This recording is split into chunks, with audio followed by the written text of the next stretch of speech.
د کابل په صنعتي ښارګوټي کې د درملو او سیرومو جوړولو یوه نوې فابریکه جوړه او په فعالیت یې پیل وکړ.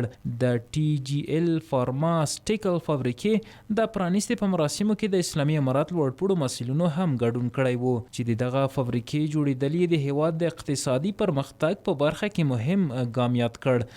دغه فابریکه د TGL دا سیرون تولیدوي. یو شمېر نور فابریکې هم شته. د خوشحالۍ ځای پکې دا ده چې مال تولیدل میډ ان افغانستان.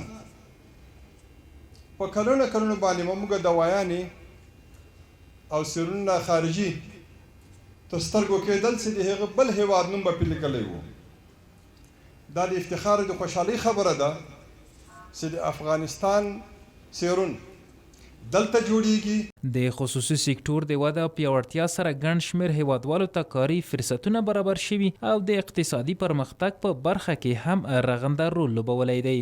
که دا توکل موجود وي، دغه اراده موجود وي، دغه خواخوږي او دغه دردمندي چې خپل ولس سره ده، له خلکو سره ده، دا موجود وي، نو دا ناممکنه نه ده چې افغانستان د په کم وخت کې د سیالانو سره سیال شي او افغانستان د په کم وخت کې داسې ملک جوړ شي چې تنها د سیرومو له لحاظ نه د مختلفو نوع ادویجاتو لحاظه خودکفا وګرځي، بلکې نورو ته هم عرضه کړلی شي. چې دغه فابریکې چې اوس ثبت شوي دي یا دوی نور د ثبتېدلو هڅه کوي یا فعالیت کوي، نو هغه به دا دې جوګه شي چې په 6 میاشتې یا په 1 کال کې به زموږ د ملک ټول احتیاجات راپوره کړي.